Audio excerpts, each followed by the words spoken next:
მოგესალმებით ყველას, ჩვენ ვაგზელებთ საუბრებს მე ფორმატზე, ჯერჯერობით მოსამზადებელი, ესე ვთქვათ.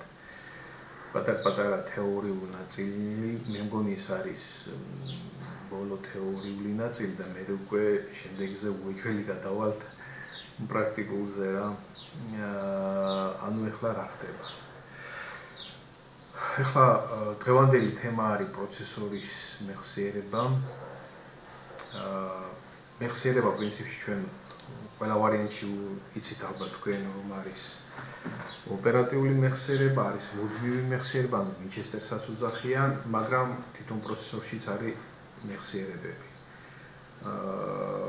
პროცესორში არსებული მეხსიერებები ძალიან სწრაფია, სწრაფად მუშაობს, გაცილებით უფრო სწრაფად მუშაობს ვიდრე ვინჩესტერზე, ანუ არის მეხსიერება მუდმივი და რა თქმა უნდა ოპერატიულზეც უფრო სწრაფია, გაცილებით უფრო სწრაფი. ეხლა მე დაგიხატავთ თანამედროვე პროცესორებში რა ხდება. ანუ გვაქვს თქვათ CPU დავწეროთ, ქართულად CPU ის გავასწოროთ ესე. ანუ გვაქვს თქვათ რამოდენიმე პროცესორი. ეს წვანეთი გავაფერადოთ ხო? და აი თქვათ 4 იყოს. 4 ბირთვიანი პროცესორი იყოს. მოდი აქ ქორი გავაკეთოთ. ბირთვი იყოს ხო? ესე. ანუ არის მეხსიერებები, ეხლა მე ანუ ძველ პროცესორებში, მრავალბირთვიანში ხეშები სხვანაირად არის. და ახლებში ცოტა სხვანაირად არის რა. ეხლა მე დაგიხაზავთ ცოტა ძველ იმაში როგორ არის პროცესორებში. ანუ ხეშირება რა არის? ხეში რა არის? ანუ ოპერატიულთან როდესაც პროცესორი მუშაობს, ეგ რაღაცა მაიცნეულია რა. ანუ 100 ტაქტი მაინც უნდა რომ რაღაცა წამოიღოს ოპერატიულიდან და გადმოიკოპიროს და ან კიდევ რო ჩაწეროს ოპერატიულში. ეგ მაიცნეულია და დანაკარგებია რა. ანუ თუ მაგალითად არის ისეთი მონაცემი, რომელიც წარამარა ჭირდება, ძალიან ხშირად ჭირდება, მაგას თავის ანინახავს პროცესორი, ანუ კეში ინახავს მაგას რა და ამ კეშებს აქვს L1, L2, ანუ დონეებია რა, მოკლედ L2 და L3. ოღონდ ეხლა მე რასაც დაგიხაზავთ, ეს არის ცოტა ძველი პროცესორები, ახალში ცოტა სხვანაირად არის რა, მართალი გითხრათ რა. ანუ ეს არის დონეები, რა თქმა უნდა, ყველაზე სწრაფი არის ეს, მერე ცოტა ეს და მერე ნელა ეცემა ისა რა. აქ მარტო მონაცემების შენახვა არ ხდება ხეშებში, ხდება ასევე კოდის ნაწილის დამახსოვრება. აი მაგალითად ციკლი გაქვთ ხო? ანუ ოპერატიულიდან კი არ მოაქვს ეს ბრძანებები, არამედ იქვეა იკოპირებს, ანუ რომელიმე აი ამ ხეში თუ კეში რა როგორც გინდათ ისე დაარქვით, თუ კეში რავი არ ვიცი.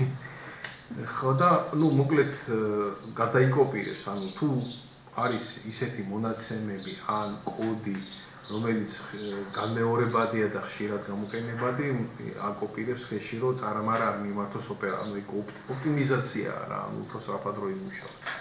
ანუ ეს არის მოკლედ ერთი ქორი, ანუ ერთი ბირთვი.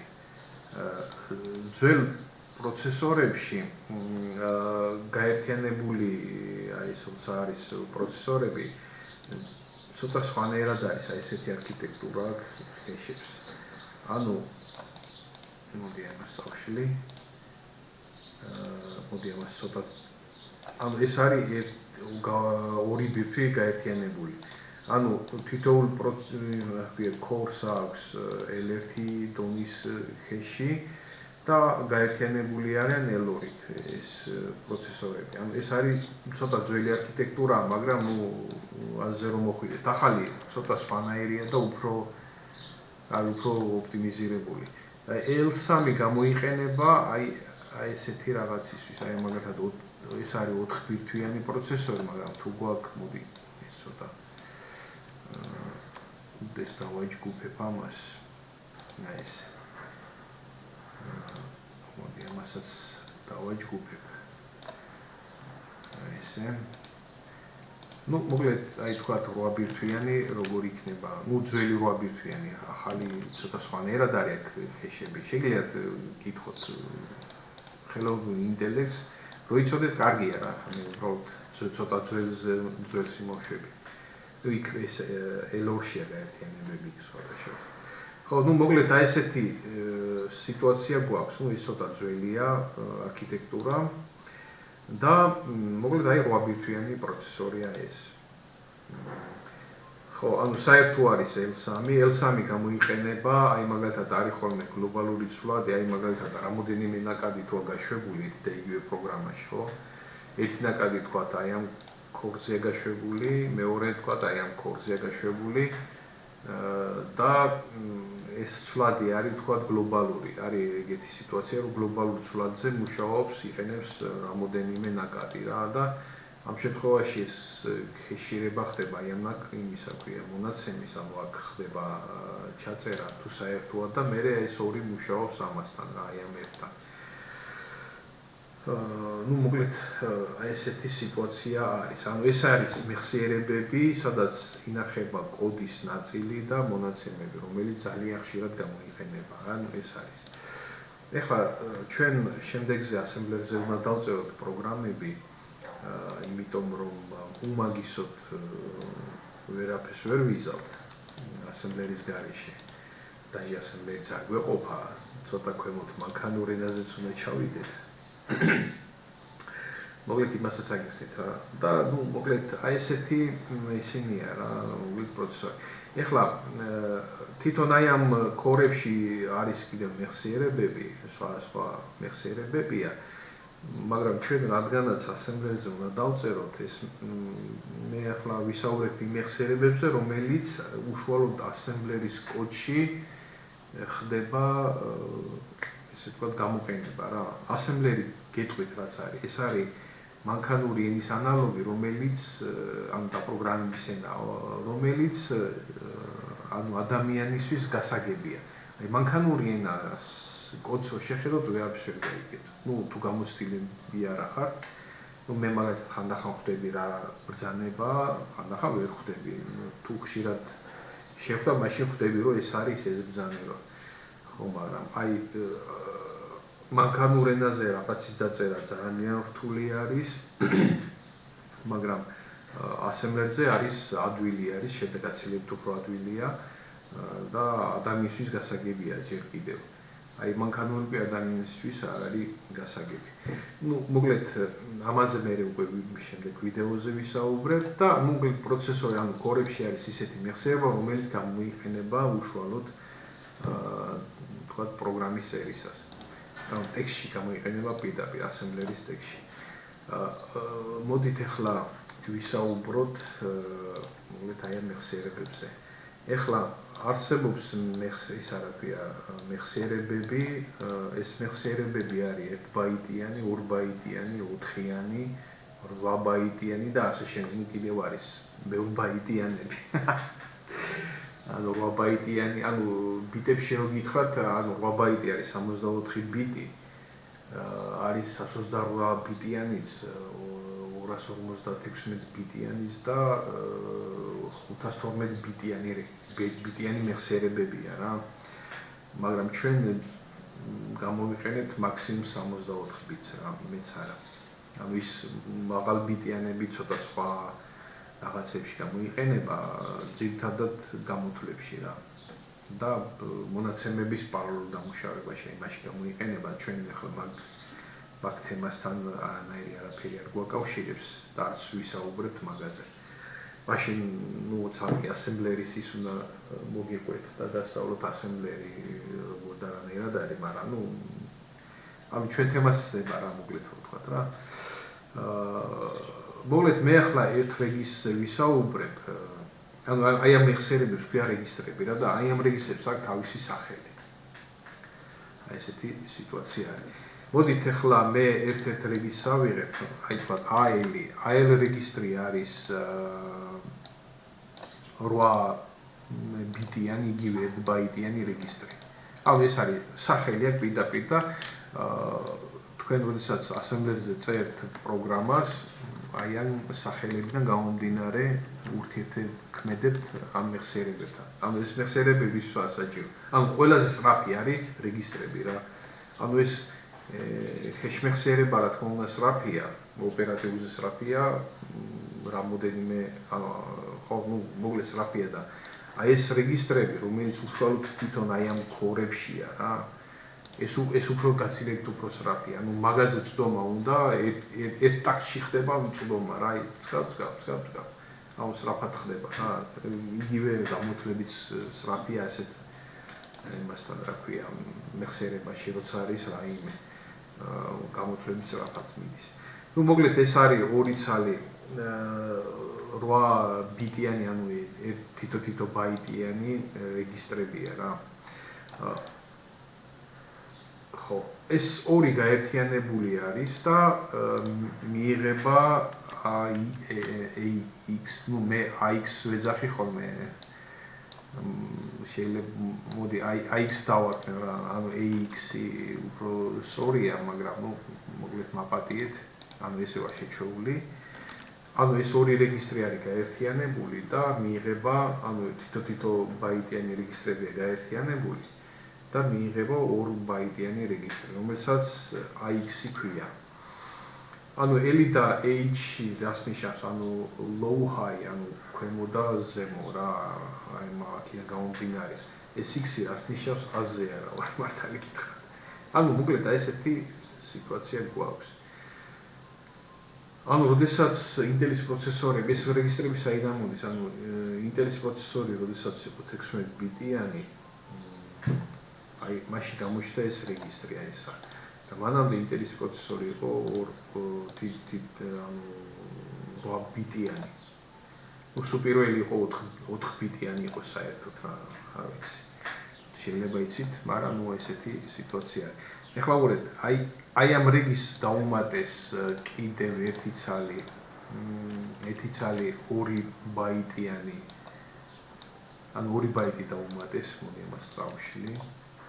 აი ეს 2 ბაიტი დაუმატეს და მიიღეს ახალი რეგისტრი, რომელსაც ქვია AIX. ანუ AIX მაპატიეთ, ანუ თქვათ ინგლისურად არ ვმოშვები. ანუ AIX რა არის? ანუ extended, ანუ ეს არის 16 ბიტიანი, ანუ 2 ბაიტიანი რეგისტრის გაფართოება. ანუ როგორ გაფართოვდა? ანუ აი ამ 2 ბაიტს ზემოთ დააშენეს კიდევ 2 ბაიტი და მიიღეს 4 ბაიტიანი რეგისტრი, რომელსაც ეს AIX-ი ქვია რა. აი ესეთი რაღაცა გვაქვს რა. ანუ ეს დაშენება მოხდა მაშინ, როდესაც ინტელის პროცესორები გახდა 32 ბიტიანი. ანუ ეს არის 90-იანი წლები. 90-იანი წლების დასაწყისი სადაც ესე რა. და მერე მოხდა კიდევ უკვე 4 ბაიტის დაშენება. ეხლა ზუსტად რო ზომაში წავიდეს. აი ეს. და ანუ 4 ბაიტს დააშენეს კიდევ 4 ბაიტი, აი ეს 4 ბაიტია. და მიიღეს 64 ბიტიანი, ანუ 8 ბაიტიანი რეგისტრი. აი ეს მოდი ამას დავარქვათ. RX. აი ეს. ნუ აი მოკლედ ესეთი რეგისტრები გვაქვს. ეს რეგისტრები რა თქმა უნდა უსასრულოდ ბევრი არ არის, ანუ საკმაოდ ბევრია, მაგრამ თქვათ ძალიან ბევრიც არ არის. მე ხა ჩამოვწერ რაებია RX-ი. ანუ RX-ი მოიცავს ეს არის მოდი вообще ცხრილი რო გავაკეთო მე მოიჯობია სად არის ხო აი ეს არის მოდით აი ეგ ცხრის გავაკეთებ უი ეს რა არის ხო ანუ ეს არის 64 ბიტი ანუ ამას ქვია RAX-ი მერე მოდის 32 ბიტიანი ეს ცოტა მე მგონი ჯობია გავწიო ой ჯანდაბა მიზამაიც ვერტიკალური ჩდება და ჰორიზონტალური რატომაც არ ჩდება ჯანდაბა აი არა უშავს არის კიდევ 16-იანი ბიტიანი და არის კიდევ 8-იანი, ხო? 8 ბიტი. ეხლა ცოტა დავაპატარავებ ამას ფონტს, თორე რაღაცა დიდი აი 12 მეგონი უნდა გამოჩნდეს. ანუ AX-ი, მერე მოდის AX-ი, მოდი ესე გავაკეთებ. ანუ დიდი სიმბოლოები დაწერ თუ პატარათი არ აქვს მნიშვნელობა კოდში რა. და აქ გვაქვს უკვე ორი ცალი RH და ანუ AH და AL, ну ესე რა. მერე RBX-ი, ну აქ შეგვიძლია უკვე გადავაკოპიროთ. ანუ ეს RBX-ი მოიცავს აი ამებს, ну აქ ავტომატურად გადაკეთდება. ანუ პრინციპში უნდა მიყვეთ ინგლისური ამბანის სიმბოლოებს, ანუ A, B, C, ну აი მოკლედ მე ახლა მაინც გავაკეთებ, რომ თქვენ გქონდეთ, ანუ A, B, C მერე რა თქმა უნდა D არის და მერე D არის. აი ხო ეხლა კიდევ არის რა თქმა უნდა რეგისტრები, რომლებიც აი ამ არქიტექტურით არ არის, ანუ ცოტა სხვა არქიტექტურა აქვს, ანუ ეს შემადგენლობა ესე რომ ვთქვათ. და მაგასაც პრინციპში გეტყვით როგორია. მოდით ახლა ამას მე გადავაკოპირებ მთლიანად და აი აქ ახალი სლაიდში ჩავაგდებ ამ ყველაფერს. ეს ვიდეო ცოტა ალბათ დიდი გამო, ანუ რა ვქნათ. და RBP ავიღოთ. ანუ აქ იქნება BP და აქ იქნება ვაიმე. ჯანდაბა, უიაკ ზემოდან აიტყობა და იმიტომ ვერ ვაკეთებ.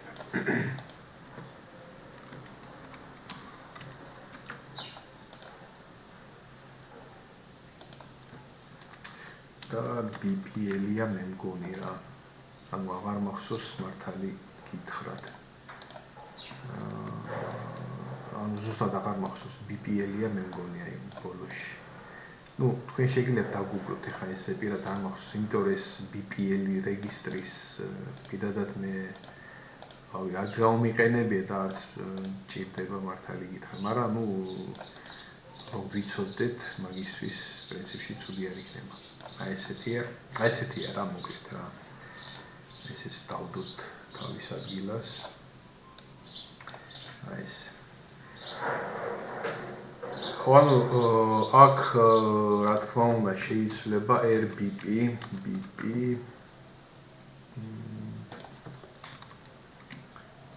EBP, BP და BPL. აი ესეთივე არქიტექტურა, ანუ აქ რა ხდება, ანუ ეს არის 1 ბაიტიანი, მერე აი ამ 1 ბაიტს მიემატეს 1 ბაიტი, გახდა ეს 2 ბაიტი, მერე აი ამ 2 ბაიტს მიემატეს აი ეს 2 ბაიტი, გახდა 4 ბაიტიანი და მერე ამ 4 ბაიტს კიდევ 4 ბაიტი მიემატეს და გახდა 8 ბაიტიანი, ანუ 64 ბიტიანი რა. ესეთი მეტამორფოზები განიცადა. ახლა კიდევ არის ამნაირია კიდევ 4 რეგისტრი არის ბარემ ჩამოვწერი მათაც. ანუ ესეთ არიან ეს P მე ეს B ეს PL და აქ არის კიდევ ანუ ეს არის DI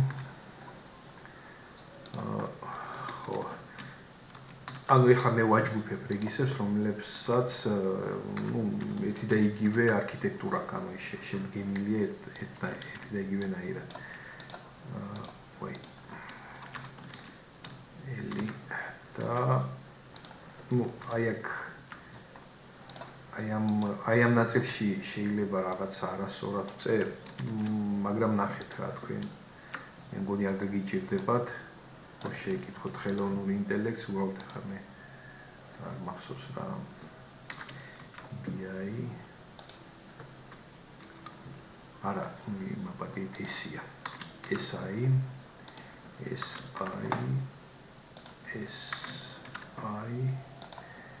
და SI ხო ეს ხო ну აი ესეთი რაღაცაა რა მოგივით და კიდევ არის ამ დაგვარია სხვათა შორის რეგისტრები მოდით ეს გადავაკოპიროთ ანუ ეხლა მე რაც ჩამოვწერე ეს რეგისტრები არის ზოგადი დანიშნულების რეგისტრები ქვია ანუ ქართულად ესე გადავხარ მე ყოველ შემთხვევაში მოდით ეს იყოს R8 იყოს მე აქ R8D მე აქ ვაი ის გავწიო აქ მე R8W და აქ იქნება R8 8B თუ არ ვცდები ესეა თვითონ საგიხსნით რა არის ანუ R8B არის B არის ბაიტი აი W არის ანუ ის უკვე 2 ბაიტი ანუ word ანუ word სიტყვა ქვია და სიტყვა არის 2 ბაიტი D არის დევოდი ანუ გაორმაგებული double word და ნუ აქ უკვე ეს აღარ არის პირდაპირ R8 ქვია ანუ აქ ვაიმე ანუ აქ R8 მე R8D მე R8W და R8B ანუ R8B ანუ ეს უკვე აღარ მახსოვს იმიტომ აი ამ ნაწილებს არ ვიყენებ ხოლმე მოიცა მაინც ნახოთ აბა იქნება რაღაცა შეცდომა გვაქვს ხო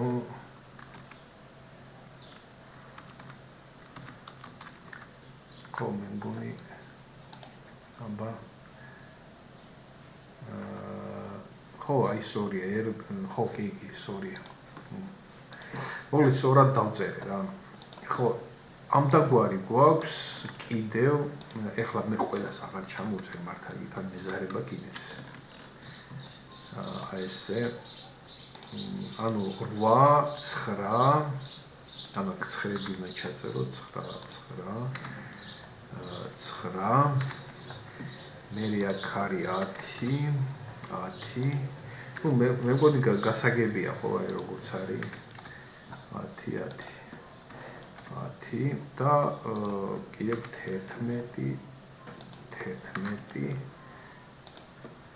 11 და 11 ხო ну რა თქმა უნდა ამით არ სრულდება მოდი აქ და მეტევ არ ვიცი ანუ კიდევ არის ანუ 15-ია რა ანუ 8 9 10 11 12 13 15 ანუ ეხლა აღარ დავწერა პრინციპში იმიტომ რომ ერთი და იგივეა დასაწერი რა ანუ აქ მე ხა ფიფკებს დავსვავ, რომ ერთი და იგივეს ნიშნავს რა. ან უბრალოდ რიცხვები იცვლება და ბოლოში არის ეს ყველაფერი მთავრდება. აი ამით ხლა ჩავაკოპირებ. ანუ ეს ბოლოში არის მე-15, 16 რა დავწერე 15 და 15. ანუ თანამედროვე პროცესორებში აი ესეთი სიტუაცია აქვს. სხვა რეგისტრებიც არის, მაგრამ ეს არის ზოგადი დანიშნულების რეგისტრები. აი ესეთი სიტუაცია გვაქვს. ეხლა კიდევ ერთხელ ვიმეორებ, ეს რა გვინდა? ანუ ეს გვინდა იმისათვის ეს ყველაფერი, რომ რეგისტრები გამოიყენება ასემბლერის პროგრამებში. ანუ თქვენ ეუნებით პროცესორს ამ რეგისტრში ჩაწერე ეს, მიუმატე, გამოაკელი და ესეთ რაღაცეებში გამოიყენება რეგისტრები. ანუ ძალიან ანუ თქვენ ვერ დაწერთ პროგრამას ასემბლერზე, სადაც რეგისტრებთან არ გიქნებათ საქმე რა, ანუ სულ გაქვთ საქმე რა. არის ბრძანებები, სადაც რეგისტრები არ მონაწილეობენ, მაგრამ დეფოლტად მაინც იგულისხმება, რომ აი ის იმ რეგისტრთან მუშაობთ რა. ანუ არის რა, ანუ რეგისტრების გარეშე შეუძლებელია. ამიტომ აი ეს თემა პროცესორის მეხსიერება მე მგონი უნდა იცოდეთ კი, მე მგონი კი მაგრად უნდა იცოდეთ, შეგიძლიათ დამატებითად კითხოთ ის რომელიმე AI-ის, ან Claude-ს, ან ChatGPT-ს და ნუ დამატებით ინფორმაცია შეგიძლიათ მოიპოვოთ იქ და ნუ ცოტა რო გაიაზროთ რა. ეხლა მე ამით დაგიმშვიდობები და შემდეგ ვიდეოში ვისაუბრებ აი კაკრას გადავალთ უკვე აი ასემბლერის კოდს დავწერთ რა. ან ასემბლერის გარეშე შანსი არ არის ფორმატთან ვერ იმუშავოთ, ვერ მოვიფიქრებთ ჩვენ ფორმატს, ანუ რეალად ვეაფშე. მოგეთ ამით მე დაგიმშვიდობები და ალბათ თქვენ იცით კარგად.